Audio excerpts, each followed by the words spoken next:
Hello student, कैसे हो आप सब? अच्छे हो, मस्त हो, स्वस्थ हो, फाइन हो? तो हमारा जो है अध्याय जो है वो क्या है? अध्याय 4 जनन स्वास्थ्य है, पार्ट 2 है। पार्ट 1 बन चुका है। जिस बच्चों ने पार्ट 1 नहीं देखा वे जाकर देख लीजिए, क्योंकि जब तक आप पार्ट 1 नहीं देखोगे तो आपका पार्ट क्लियर नहीं होगा। वैसे ये जो पार्ट 2 है वो पार्ट 1 से रिलेटेड तो नहीं है, पर दोनों को देखोगे तो पक्का बोर्ड एग्जाम में इस पार्ट का आपको कवर हो जाएगा, क्योंकि सारे इंपॉर्टेंट टॉपिक्स आपको पढ़ाया जाता है। ठीक है ना? हाँ, तो नए बच्चे होंगे तो वीडियो को सब्सक्राइब करना, ओके? चैनल को सब्सक्राइब करना है आपको, वीडियो को लाइक करना है। तो चलिए स्टार्ट करते हैं। ठीक, स्थाई हमने जो फर्स्ट हमने क्या अस्थाई को कंप्लीट कर लिया था, किया था, बिल्कुल किया था पार्ट 1 में। अब देखेंगे स्थाई गर्भ है ना, जन्म नियंत्रण को रोकने के लिए ये स्थाई होता क्या है, हम किस प्रकार से जन्म नियंत्रण को रोक पाए। तो हम देखते हैं, क्या देखेंगे भाई, अब क्या देखना बाकी रह गया है इस दुनिया में। ठीक, तो आपको समझाएंगे क्या, एक डायग्राम से समझाते हैं। ठीक है, ठीक है। तो आओ बच्चे डायग्राम में आ भैया। तो हम ये क्या है, ये है पुरुष जनन तंत्र। पढ़ाया था आपको, पढ़ा चुके हैं, वीडियो देख लेना। ठीक, ये आपका डायग्राम है पुरुष जनन तंत्र, मेहनत से बनाया है भाई, कलरफुल करके। ठीक है, तो हम जानते हैं क्या कि जो ये नलिका दिख रही है ना, ये क्या है? शुक्रवाहक नलिका। ये शुक्रवाहक दोनों तरफ पाई जाती है। यहाँ से लेकर यहाँ तक की जो नलिकाएं होती है वो क्या होती है? शुक्रवाहक नलिका होती है। करेक्ट, बिल्कुल करेक्ट।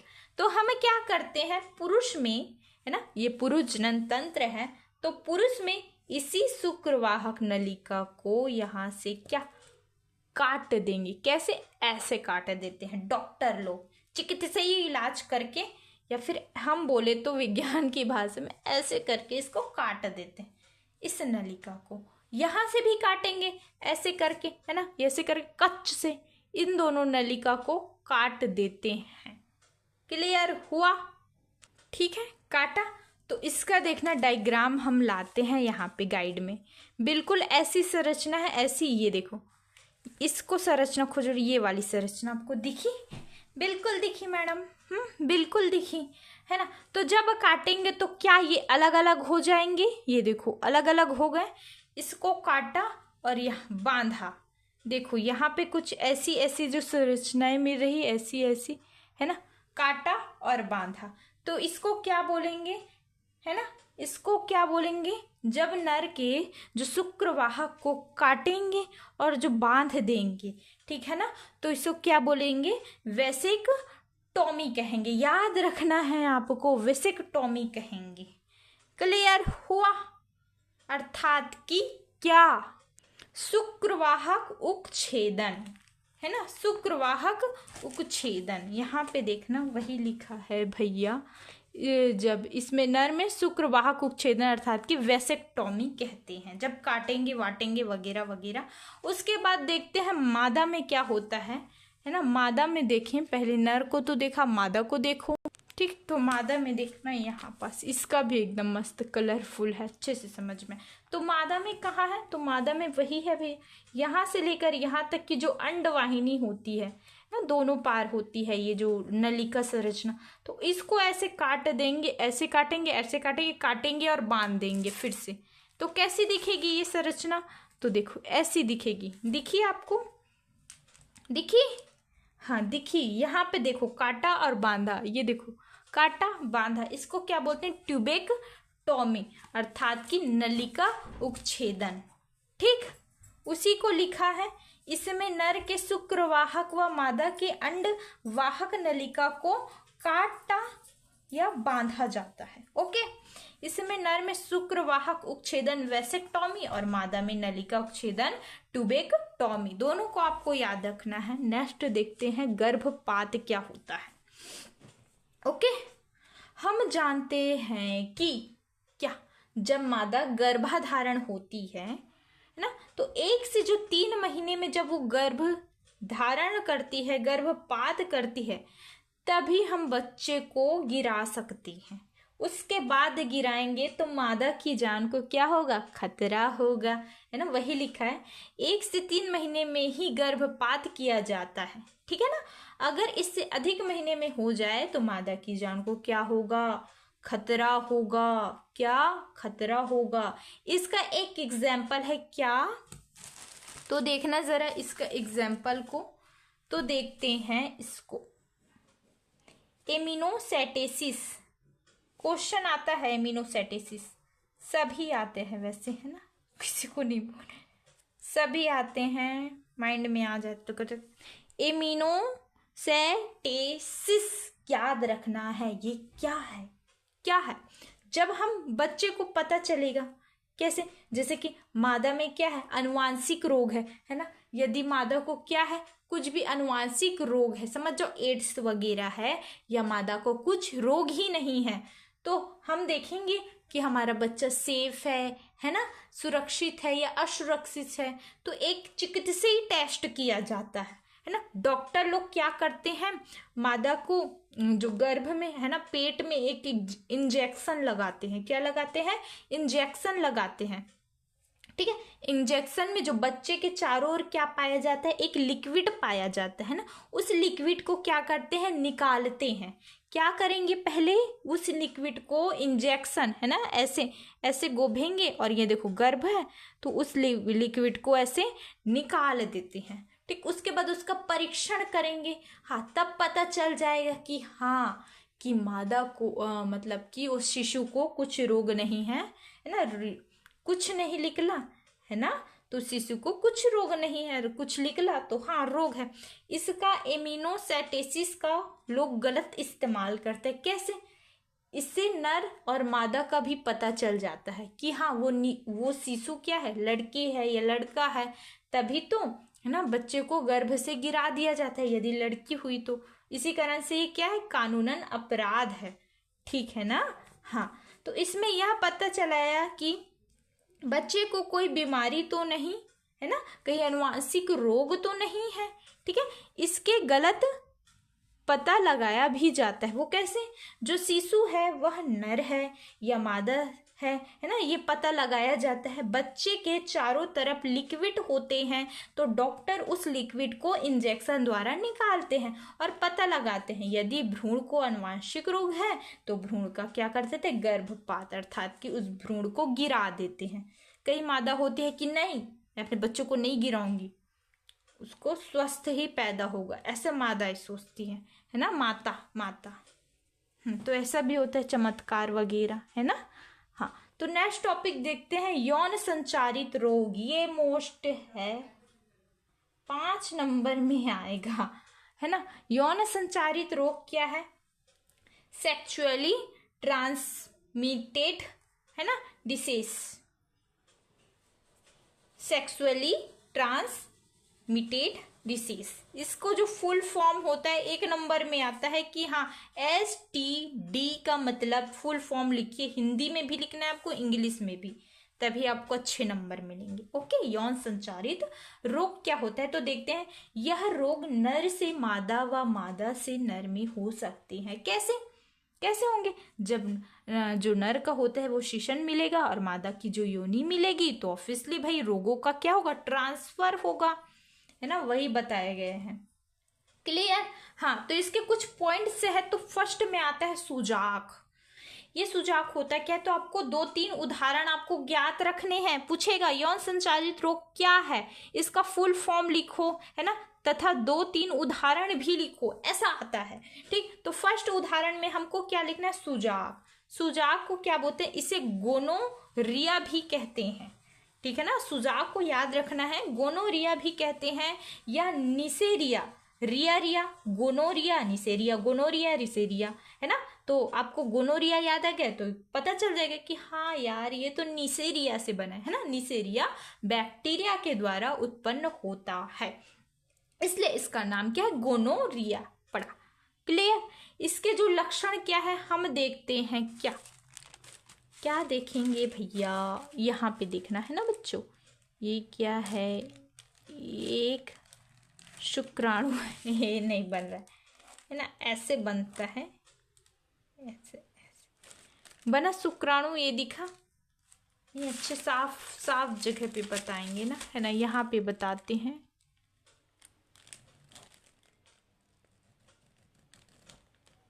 ऐसे, ये क्या है, एक शुक्राणु है, ठीक है।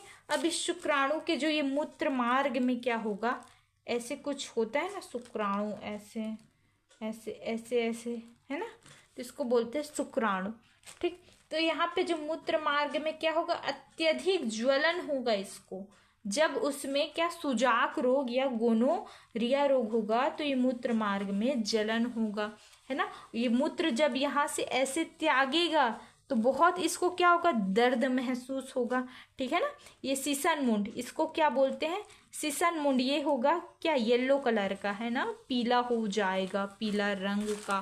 तो यही इसके लक्षण हैं, ये सिर्फ नर में दिखता है, मादा में नहीं, है ना। मूत्र मार्ग में जलन, मूत्र त्याग करने में दर्द, सीसन मुंड पीले का। क्लियर। ओके मैडम, बिल्कुल क्लियर हुआ। Okay clear. थक जाती हूँ रे। हाँ, तो देखते हैं आपका सेकंड क्या है, उपदंश या सिफिलिस। आपको सिफिलिस याद रखना है, एक नाम याद रखना है यार, क्या दो दो नाम याद रखोगे आप। ओके हाँ, तो आपको क्या याद रखना है, उपदंश, मैं तो सिफिलिस याद रखती हूँ, ये उपदंश वगैरह नहीं। ओके, तो दोनों याद रखना है, इसका इंग्लिश नेम है, ठीक है। सिफिलिस, सिफिलिस क्या है, जीवाणु बैक्टीरिया से होता है, ये तो सूचक भी होता है भैया, बैक्टीरिया, कौन से बैक्टीरिया, हाँ कौन सी बैक्टीरिया से होता है, इतनी जल्दी भूल जाते हो भाई, नीसेरिया बैक्टीरिया से होता है, कौन, सुजाक। ओके, तो उपदंश सिफिलिस कौन से जीवाणु से होता है, बैक्टीरिया से होता है। कौन से बैक्टीरिया से होता है, तो ये ट्रेपोनेमा पैलिडम बैक्टीरिया से होता है। तो इसको याद करने का ट्रिक बना, ट्रेपो, टेम्पो, टेम्पोनेमा नहीं है, टेम्पो, ट्रेपो मतलब टेम्पो, एक टेम्पो नहीं चलाता है कोई, हाँ, तो टेम्पो नहीं है, पैलिडम है ना, पैलिडम पैलिडम तो पैडल मारो, पैडल मारो, एक टेम्पो वाला ऐसा, तो पैदल चलो यार, पैदल चलो, ऐसा है। ट्रेपो मतलब टेम्पो, नेमा मतलब नहीं है, तो क्या करेंगे भाई, पैदल चलेंगे, पैडिलम, है ना, पैडिलम, ऐसे पैडिल चला चला पैदल चल जाते हैं। तो उसी बैक्टीरिया से होता है, इसका सिफिलिस को याद करने का ट्रिक है भाई, ज़्यादा याद नहीं हुआ तो ये जो सिफिलिस है ना, वो मादा और नर दोनों में देखा जाता है। इसके लक्षण को तो क्या होता है, संकरण के 10 दिन बाद सीसन मुंड, है ना, अभी बताया, देखो क्या देखना है, ये जो सीसन मुंड है ये क्या हो जाता है, पूरी तरह से लाल, ये लाल हो जाता है भैया। और मादा की योनि कैसी होती है ना, ऐसी टाइप की कुछ होती है भैया, तो ये भी हो जाती है लाल, एकदम चिट्ठी, ठीक, लाल हो जाती है। फिर इस रोग से होने से क्या होता है, कौन से अंग प्रभावित होते हैं, तो मस्तिष्क यकृत लकवा मार देता है, हृदय में तकलीफें होती है, हृदय से संबंधित रोग होता है। क्लियर। ओके, बिल्कुल क्लियर, ठीक। चलिए देखते हैं नेक्स्ट टॉपिक, जल्द ही खत्म हो जाएगा, टेंशन लेने की कुछ जरूरत नहीं है, ठीक, जब तक हम हैं आप संतुष्ट रहो। तीसरा देखते हैं, हर्पिज या वायरस से होता है, अभी दो देखा, वो किससे होता है, बैक्टीरिया से, है ना, और ये क्या होता है, वायरस, विषाणु से होता है। तो देखते हैं हर्पिज लक्षण नर और मादा दोनों में देखने को मिलता है भैया। नर में क्या होता है, नर के सीसन में दर्द होता है, मादा की योनि में छाले हो जाते हैं। ये जो नर का ये सीसन में यहाँ पे दर्द उत्पन्न होगा, हाहाकार हो जाएगा, और इसमें क्या होगे, ये बड़े बड़े ऐसे छाले उत्पन्न हो जाएंगे योनि में, ठीक, क्लियर। हाँ, तो देखते हैं नेक्स्ट टॉपिक, नेक्स्ट पॉइंट देखते हैं। तो इंट्राइकोमोनिएसिस, क्वेश्चन भी आ सकता है कि इंट्राइकोमोनिएसिस किसे कहते हैं, हर्पिज किसे कहते हैं, है ना, सुजाक किसे कहते हैं, ऐसा पूरा क्वेश्चन आ सकता है, एक एक दो दो नंबर में, दो दो नंबर, एक एक नंबर पे तो नहीं, दो दो नंबर में। ओके, तो इंट्रा इकोमोनिएसिस। Okay okay madam, okay. तो ये क्या होता है, यह एक प्रोटोजोआ से होता है। जैसे विषाणु होते हैं, जीवाणु होते हैं, वैसे क्या होता है, प्रोटोजोआ भी होता है। तो कौन से प्रोटोजोआ से होता है, तो ट्राइकोमोनास नली से होता है। नाम से स्पष्ट है, ट्राइकोमोनी मतलब मोनास, याद रखना है, ट्राइकोमोनी मतलब मोनास एक नली से होता है। जिसके लक्षण क्या होते हैं, जैसे मादा में जो योनि से क्या होता है, सफेद पानी का स्त्राव नहीं होता है, हाँ बहुत ज्यादा, तो खुजली भी उत्पन्न हो जाती है योनि में ना, खुजली उत्पन्न हो जाती है, जिसे क्या बोलते हैं, प्रदर कहते हैं। याद रखना है, प्रदर भी पूछ सकता है एक नंबर में, सभी इंपॉर्टेंट से बता रही हूँ स्टार्टिंग से, ठीक है ना। हाँ, तो इस जो खुजली होता है, सफेद पानी स्त्रावित होता है, तो इसके लिए कुछ उपचार है प्रतिजैविक, इसके उपचार के लिए कुछ प्रतिजैविक दवाइयाँ दी जाती है ना। फर्स्ट क्या है, टेरामाइसिन दवाई, आरियोमाइसिन दवाई, टेरामाइसिन आरियोमाइसिन, टेरामाइसिन आरियोमाइसिन, टेरामाइसिन आरियोमाइसिन, टेरामाइसिन आरियोमाइसिन, याद रखना है, क्या याद रखना है, माइंड में फिट रखना है। ओके, इसका एक उदाहरण होता है एड्स। अरे यार मैडम, एड्स हो तो हम जानते हैं, तो इसका फुल फॉर्म तो जानते हो क्या, नहीं जानते ना, तो जान लो क्योंकि आता है किसमें, एक नंबर में। इसका जो डेफिनेशन लिखो कि आता है कितने, 3-4 नंबर में आते ही होंगे। ओके, तो एड्स, ए का मतलब होता है एक्वायर्ड, आई का मतलब होता है इम्यूनो, डी का मतलब होता है डिफिशिएंसिस,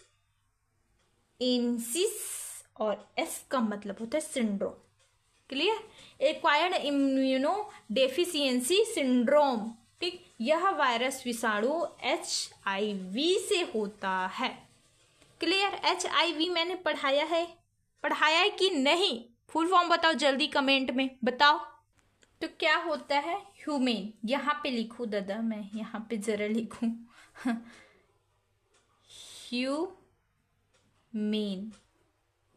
ह्यूमेन इम्यूनो, यही से लिखना है इम्यूनो, ठीक है ना।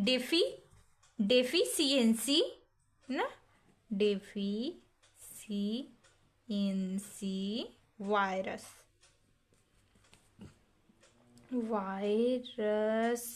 इतना तो याद आएगा ना, बिल्कुल याद आ जाएगा, है ना। हाँ बिल्कुल याद आ जाएगा, ऐसे थोड़ी होता है कि याद नहीं आता है, ऐसा तो होता है, हम तो सब कर सकते हैं मैडम, हमको तो सब याद है ना।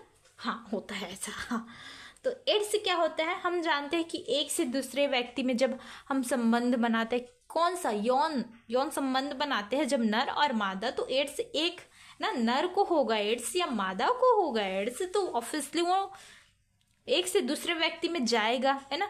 तो ब्लड टेस्ट करेंगे, तो एक ही जो कांच ब्लड टेस्ट में सरकारी हॉस्पिटल्स में देखते हो, है ना, गवर्नमेंट में तो देखते हैं हम, है ना, ब्लड टेस्ट करते हैं, तो फिर एक ही जो कांच के जो टुकड़े से हर में ऐसे पोंछ के करते रहते हैं, या एक ही इंजेक्शन से करते रहते हैं, ठीक, एक ही रेजर पत्ती से करते रहते हैं।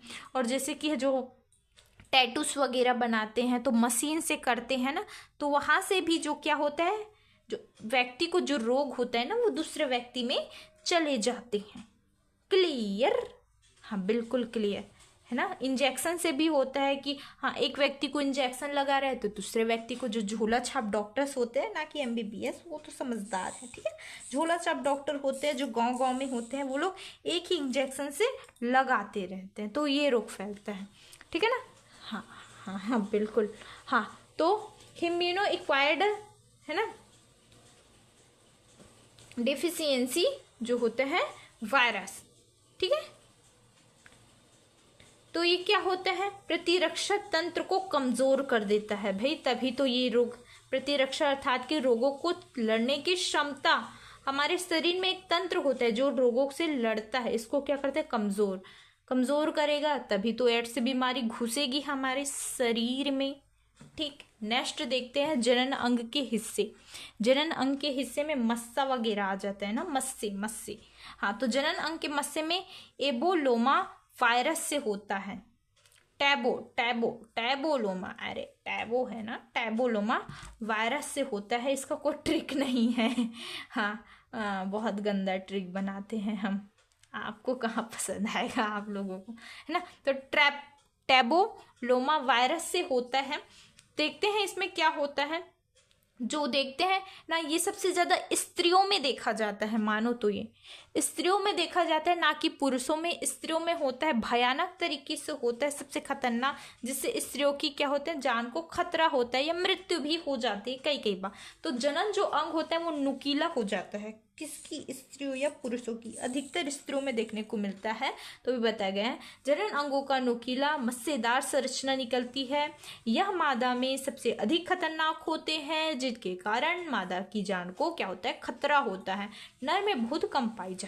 क्लियर।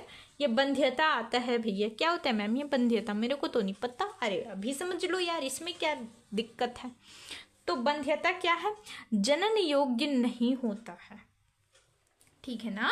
बंध्यता क्या है?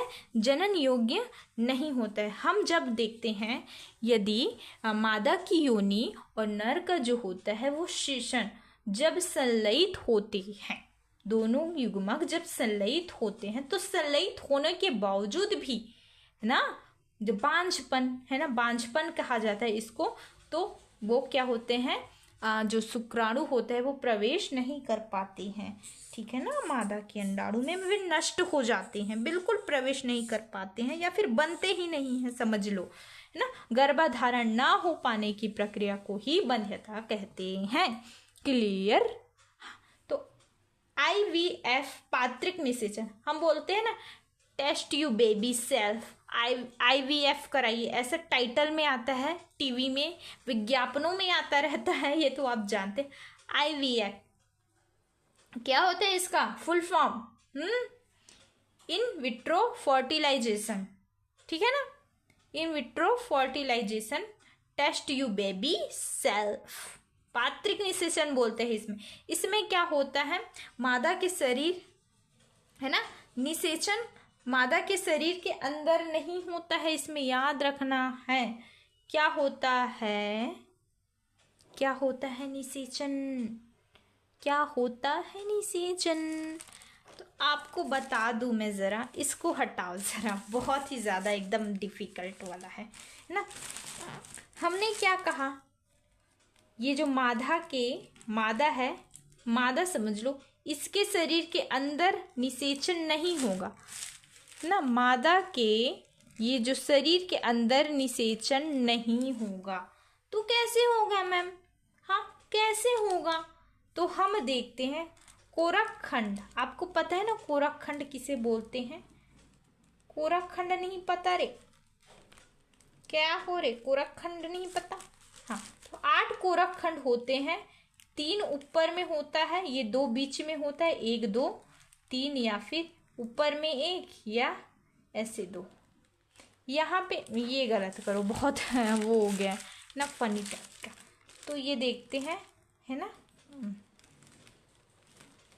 यहाँ पे 3 आ गए, यहाँ पे 2, यहाँ पे 3 दिखा आपको। इसी को क्या बोलते हैं, कोरक खंड, ठीक है ना। तो इसी कोरक खंड की संरचना में मादा की जो होते हैं अंडवाहिनी क्या होती है, स्थानांतरित। अंडवाहिनी देखा था, क्या होता है अंडवाहिनी, है ना, फैलोपियन ट्यूब, फैलोपियन ट्यूब। इसी में क्या करता है, अंडवाहिनी में स्थानांतरित करता है। इसी कोरक खंड को अंडवाहिनी में क्या करता है, स्थानांतरित करता है, ठीक है। ठीक, इसको क्या कहते हैं, जायगोट इंट्रा फैलोपियन ट्यूब। इसी को क्या बोलते हैं, जायगोट इंट्रा फैलोपियन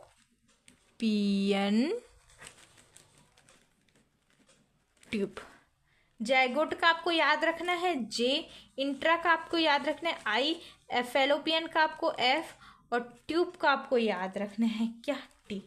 इसका हिंदी नाम देखना तो युग्मक, क्या होता है, युग्मक, हाँ, युग्मक स्थानांतरण ट्रांसफर स्थानांतरण, फैलोपियन युग्मक, फैलोपियन अर्थात की अंडवाहिनी स्थानांतरण। ठीक, युग्मक, युग्मनज जैगोट, द्विगुणित जैगोट ऐसा बोलते हैं ना। हाँ, तो जेड का मतलब होता है युग्मनज, है ना। एफ का मतलब होता है अंडवाहिनी और आई का मतलब होता है टी का मतलब होता है ट्रांसफर अर्थात कि स्थानांतरण। जैगोट का स्थानांतरण किया जाता है, वही बताया गया है। यह निषेचन मादा के शरीर के अंदर नहीं होता। 8 कोरकखंड की संरचना मादा के जो अंडवाहिनी में स्थानांतरित कर देते हैं, इसे ही जैगोट इंट्रा फैलोपियन ट्रांसफर कहते हैं, ZIFT। यदि देखें इसी 8 कोरकखंड, है ना, 8 कोरकखंड से यदि इसी कोरकखंड की संख्या 8 से अधिक हो तो उसका जो है ना क्या होता है, नर क्या बोलते हैं वो, अंडाणु और शुक्राणु नहीं मिलते हैं, किसमें, अंडवाहिनी में। 8 कोरकखंड से यदि अधिक, है ना, कोरकखंड की संख्या 8 से अधिक हो तो नर और शुक्राणु और अंडाणु इसी मतलब अंडवाहिनी में नहीं मिलते, गर्भाशय में मिलते हैं। ठीक है ना। हाँ, तो उसे मादा के गर्भाशय में स्थानांतरित करके मिलाया जाता है, गर्भाशय में स्थानांतरित कर देते हैं। इसे हम इंट्रा यूटीआई ट्रांसफर कहते हैं, इंट्रा यूटीआई ट्रांसफर कहते हैं। ठीक है ना। तब देखें जैगोट इंट्रा फैलोपियन ट्यूब, है ना, इसमें क्या होता है, अंडवाहिनी में कोई दिक्कत नहीं होती है। हमने कहा अंडवाहिनी में कोई दिक्कत नहीं होती है, मादा में अंडाणु तथा नर में शुक्राणु ही नहीं बन रहे हैं, तो क्या होगा, अंडवाहिनी मेन होता है। पता है ना, जब नर और मादा जब मिलते हैं तो पहले अंडवाहिनी से होकर जो शुक्राणु को गुजरना पड़ता है, फिर गर्भाशय में पहुंचता है, तब जाके वहाँ पे जो होता है दो शुक्राणु बनते हैं ना, 2 शुक्राणु वहाँ पे पहुँचते हैं, जिनमें से, है ना, एक ही शुक्राणु क्या होता है, गर्भाशय में पहुँच पाता है उसके अंदर, तभी तो क्या करेगा, एक शिशु भ्रूण का विकास होगा, भ्रूण बनेगा, है ना। हाँ, तो शुक्राणु ही नहीं बन रहा है, मादा में अंडाणु नहीं बन रहा है, तो इस अंडवाहिनी में कोई दिक्कत नहीं है भैया, कोई दिक्कत है ही नहीं। तब क्या करेंगे, तो देखते हैं हम दाता से अंडाणु व नर के शुक्राणु को जो पहले से बना हुआ है, अब दोनों को अंडवाहिनी में स्थानांतरित कर देते हैं, तब वहां पर निषेचन हो जाता है। समझ में आ रही है बातें। देखना क्या बोल रहा है, अंडवाहिनी, अच्छे से समझाएंगे। ठीक है, इस अंडवाहिनी में क्या है, कोई दिक्कत नहीं है, ये बिल्कुल एकदम अच्छे से कार्य कर रहा है। लेकिन जब ये मादा में क्या नहीं बन रहा है भैया, अंडाणु ही नहीं बन रहा है, और जो नर में क्या नहीं बन रहा है भैया, शुक्राणु, है ना, शुक्राणु ही नहीं बन रहा है। तो क्या किया जाए, यदि दोनों में नहीं बन रहा है ना, तो एक में तो बनेगा, ये तो बिल्कुल नहीं होगा कि दोनों में नहीं बन रहा है ना। तो नर में देखते हैं, अब नर में क्या होता है, नर में शुक्राणु नहीं बन रहा है, शुक्राणु नहीं बन रहा है, तो हम दूसरे नर का, है ना, जो दाता है, दाता के जो शुक्राणु को हम क्या करेंगे, कुछ चिकित्सीय माध्यम से, है ना, जो मादा में जो अंडाणु पहले से उपस्थित है, ये तो नहीं हो सकता कि जो पति पत्नी दोनों में नहीं बन रहा है, तो मादा में बन रहा है, तो किसी दूसरे नर, है ना, दाता के जो शुक्राणु को जब मादा के अंडाणु में जब प्रवेश कराएंगे, तब जाके क्या होगा, जाइगोट इंट्रा, है ना, फैलोपियन ट्यूब, ये होगा, ये निषेचन होगा।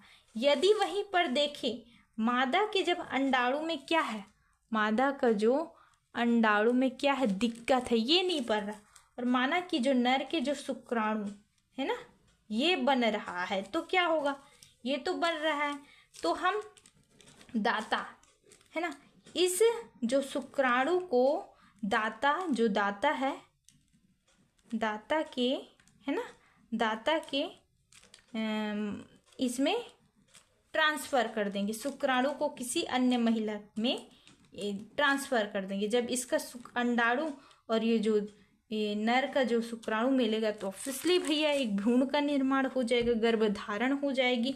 तो वही बात बताया गया। इसी के साथ हमारा जो ये चैप्टर है एकदम कंप्लीटेड हो गया। हम आपको फुल टाइम दिए हैं। देखो वॉच का भी एकदम चिन्ह है, निशान है ना। तो आप चाहते हो कि आपका जो अध्याय 5 भी यहाँ तक आपको एकदम अच्छे से एकदम डिटेल में अच्छे मोस्ट MP क्वेश्चन आपको 2024-25 में मिल सके, तो आपको चैनल को सब्सक्राइब करना पड़ेगा। वीडियो को लाइक करो और कमेंट में बताओ कि वीडियो कैसा लगा। अच्छा लगा तो बिल्कुल प्लीज कमेंट करिए, है ना। तो इसी के साथ हम अगले वीडियो में मिलेंगे। तो वीडियो को चैनल को सब्सक्राइब करना, वीडियो को लाइक करना, बेल आइकन को जरूर प्रेस कर देना। धन्यवाद।